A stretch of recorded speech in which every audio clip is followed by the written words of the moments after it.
we're doing it differently. We are going to be doing an intrinsic conception and womb life, where we bring in the higher energies, and the seed of life comes with that, and it drops into our uterus, and for the men, the prostate, and you have the experience of immaculate conception, really, where life is starting in your uterus, and you are the mother or father, and you are the new life being born. So it makes that break. You don't have to go back to your mother per se for the experience. You can have the experience whole within yourself. But that doesn't mean you won't get memories, or you won't experience the qualities of your birth. It kind of gives you, or your womb life, it gives you a distance in a way. It gives you a place to sit where you can be totally fulfilled in yourself, and this conception and birth life or womb life just happily going along in yourself.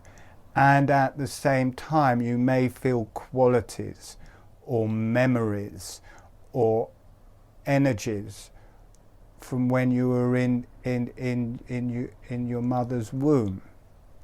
But it's easier to process if you're away from that, rather than, right, I'm just totally in my mother's womb and I'm going to experience that one way or another. So it gives you a bit of distance, and you can be in the divine energies, you can be connected to the earth, you can be in this relationship with yourself. And feel that. And that's a general thing. And then there's a stage deeper than that, which is what I was talking about last time, where my mother was really strong. And that was in my prostate. It was generally through my whole body, but it was very potent and quite kind of dark in a way, just strong, condensed into the prostate. And I had the realization that I was in my mother, when I was in my mother's womb, I was in my mother's womb, and whatever was going on, but there's the intrinsic energies of her womb. And that was, I'll call them the chalice, the uterus and the prostate we're working with as the same thing, and they're called the chalice. So I was in my mother's chalice, and holographically that reflects into my chalice. So there's a general feeling of my mother through my whole body, and then there's a much more condensed quality of that which was in my prostate. And for a few days I just had this very enlightening, lovely energy, and then all this energy came from my mother. And my way of being with that is just to let it in, not to push it away, just to let it in and allow it. And it processes, it just starts working its way through. And the same on this deeper level, it goes into the chalice and clears and clears and clears. And not really having to do anything with that to clear that, other than allowing it, allowing myself to feel that quality, to feel that karma. And after a while, that did clear. And in that, there's a real depth of healing in that. For me there is anyway, because all of the injuries I took from that time, or ways I reacted against that, mainly down the left hand side of my body, tight muscles, the spine, out of alignment, you can feel that all releasing and opening up in a way that it doesn't really do with anything else. So this fundamentally part of me not wanting to feel that or be part of that relation, just allowing the energy, whether it's right or not, it heals deeply through that, in the allowing of it. And then there's another layer in that generally I don't think this is cleared, like someone is born from a mother and their mother is condensed into their, if it's a girl, into her chalice, and then she gives birth. It's not just her energy, it's through the whole female lineage being passed down from mother to daughter, mother to daughter, and a condensed version of that energy held in the chalice. So there is an immense benefit on allowing your chalice to clear, because it's not just the karma from your mother and the different things that have gone there, but it's kind of an extension through the whole female lineage. And I would have thought definitely for a woman who's going to conceive and give birth, that it would be a wonderful gift to the baby to really heal her own chalice of that ancient karma. Anyway, rolling forwards a bit into this week. Now, that the qualities of my mother comes now, but it's very thin, and because I'm used to it, I can just let it go through. When I let it go into the center of my being, it releases through the spine and connects to the higher self. It kind of becomes food for the Kundalini. But now when I go into that area and work with it, strangely enough, there seems to be a First World War soldier there, which I guess is a past life, kind of unresolved past life. So I'm and it's often when I've worked with past lives before, there's just this terrible thing that needs to be resolved, but not so. It didn't have a particularly pleasant end, but it was more something about the quality of his life is just unfolding. There's something, I don't know that it's important. Maybe it's just my last incarnation. I don't know, and I'm not feeling anything bad, but that is there. So we're going to work with both. Last time, when I started teaching, it was just the spiritual energies came through. So I just went with that and the qualities of an intrinsic conception and birth and working with that. But there were so many emails from people saying, well, this came up and that came up, that we're going to work with both. And I will talk about it in a general way. It may be your mother. It may be a past life. It may be part of your ancestry. It may be something that's happened after your birth through your life is stopping you. You might happily be in your chalice or being the mother with the chalice and yourself in the chalice, and then suddenly there's something stopping that from working. My invitation is to sit there and allow that and notice what the karma may be. There's a good chance to start off with that it's going to be about your womb life. There's a good chance, because that is the first connection in a way. But I've noticed with different sessions these weeks that maybe it is hitting that first, but there's also a lot of other karma that's being brought up quite strongly. I think this particular webinar, it is the first time I've ever run it, so I think stuff can easily come to the surface in a way that it hasn't done in other webinars. And for me, there's this experience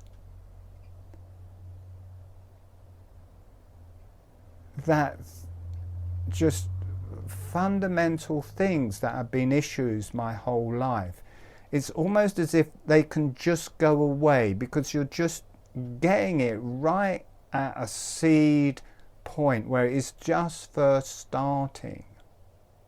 Like there may have been toxins there. Your mother may have been having an argument or continually having, and that scared you. And that may have set off all sorts of repercussions. Your mother may have smoked. She may have drunk. Because a lot of the older ones of us, it wasn't really known about not to do that.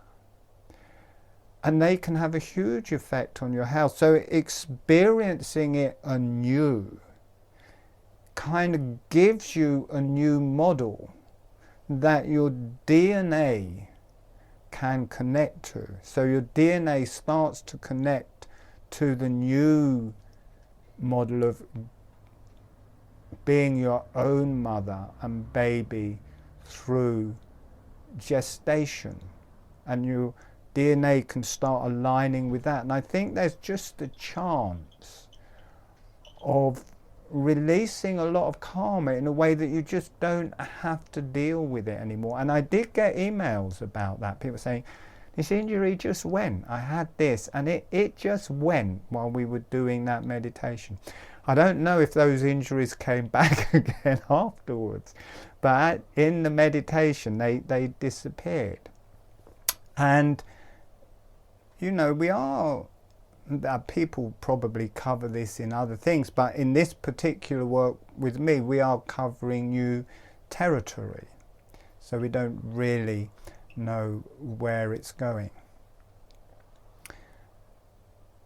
On talking through the karma,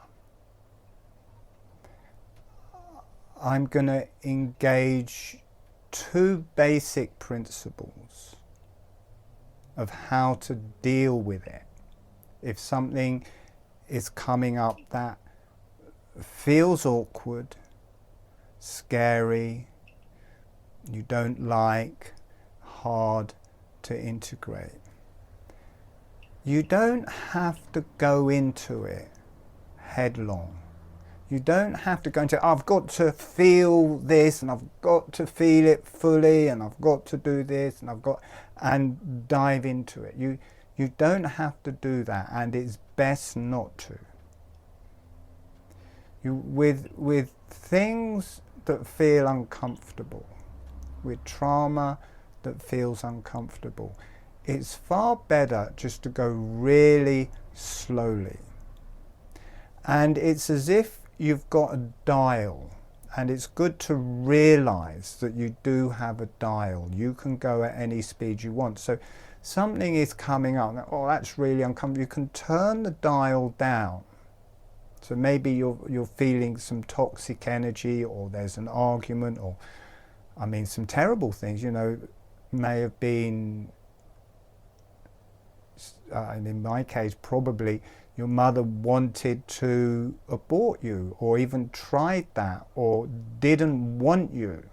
So there's this, with the thoughts of abortion, and I'm sure, even though it doesn't happen a huge amount with actual abortion, I'm sure a lot of women think, oh my God, I'm pregnant, I don't really want this, this was a mistake.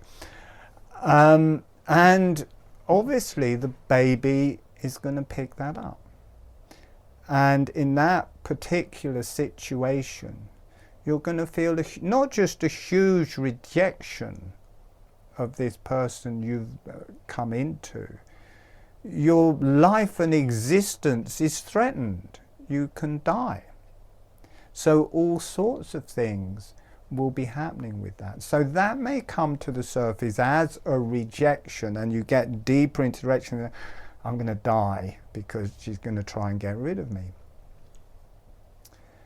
And you can feel that, and you don't have to become desperate and beyond. You notice for that quality of emotion and that situation, you can turn the dial full up where you're almost in catharsis and tears and beyond yourself, or you can turn the dial down to a level where it feels comfortable and almost pleasurable. There's a certain point, if you just get it right with that internal dial, that it feels really good. Now, if you turn it down too low, you're not really processing it. If you turn it up high and it becomes very uncomfortable, you also can't process it or integrate it because it becomes uncomfortable. You start coming out of your body and viewing it rather than being in your body, kind of enjoying the experience and being able to integrate it. So as I'm going to allow stuff and talk about stuff to come to the surface, you are responsible for yourself, not me. This isn't an individual session where I can gauge what is going on for you.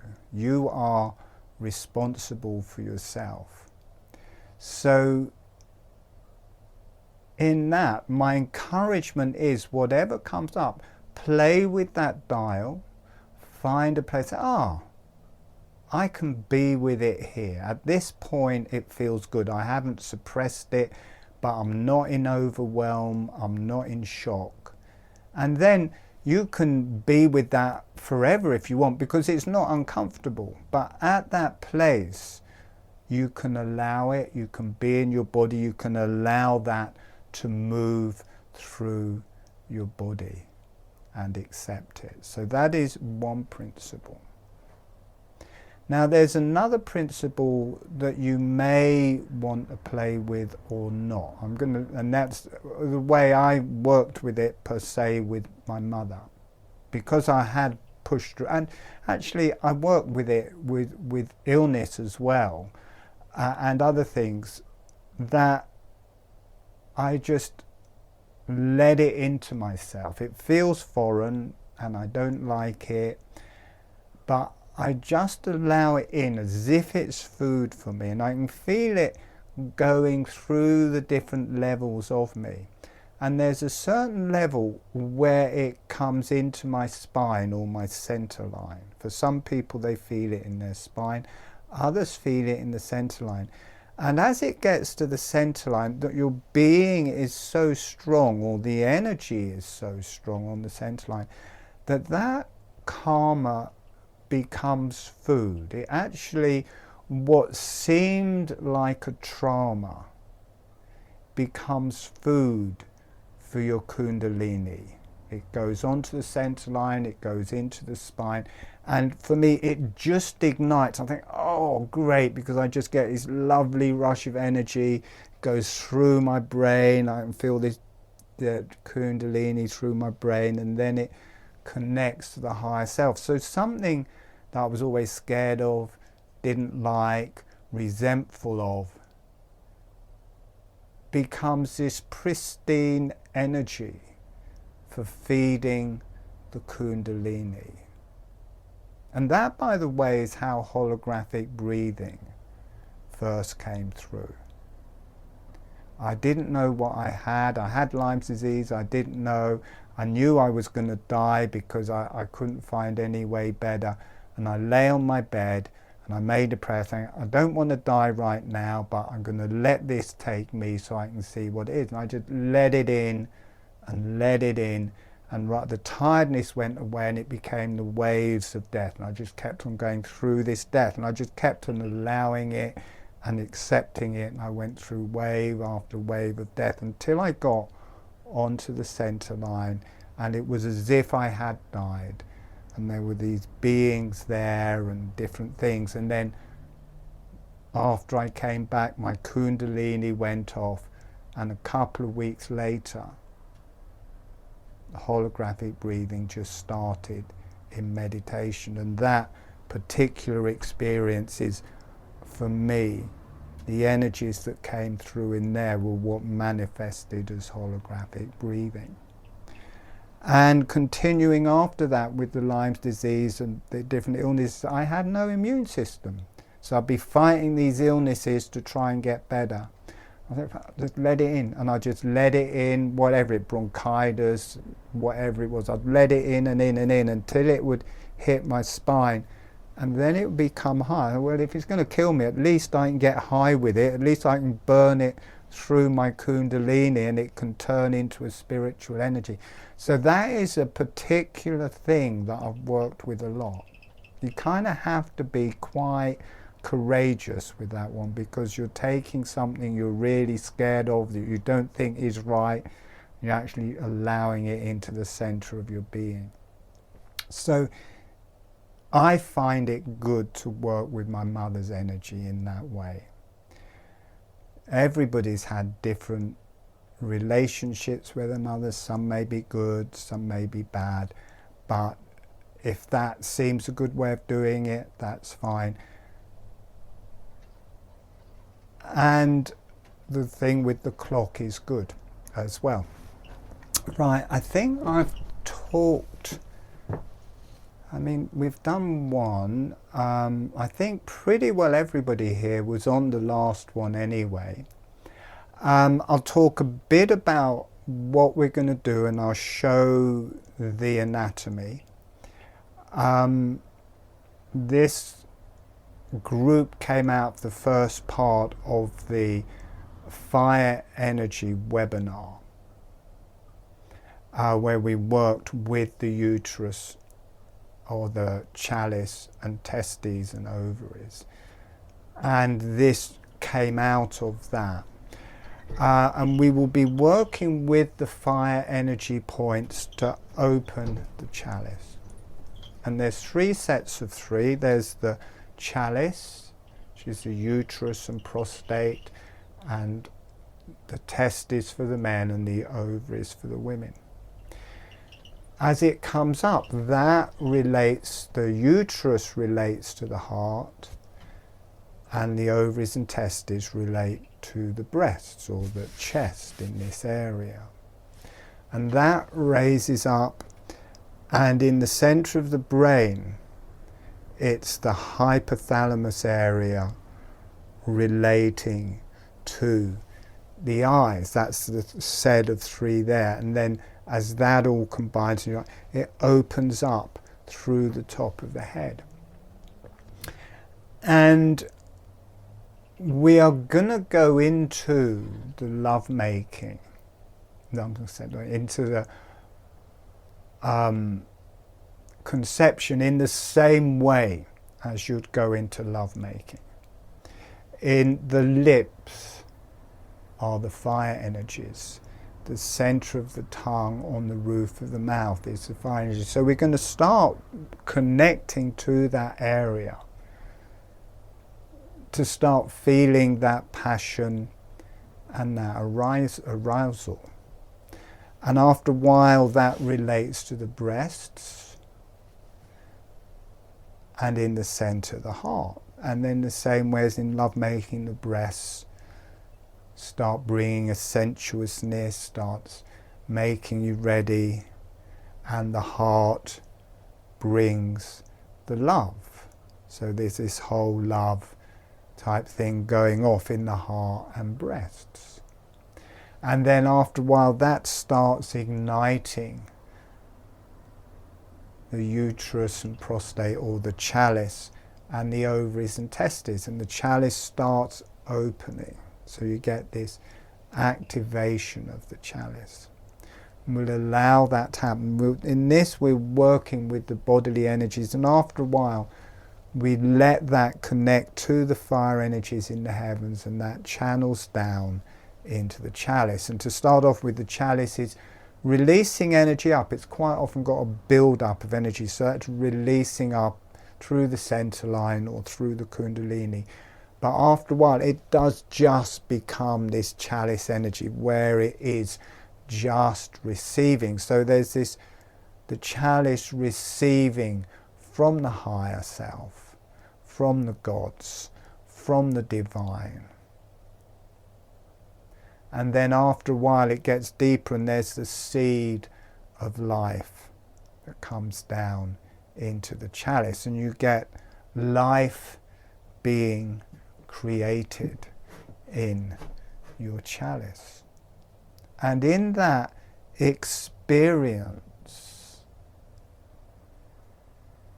it's not just you and there's a conception happening in your chalice and you're feeling life being created in your chalice.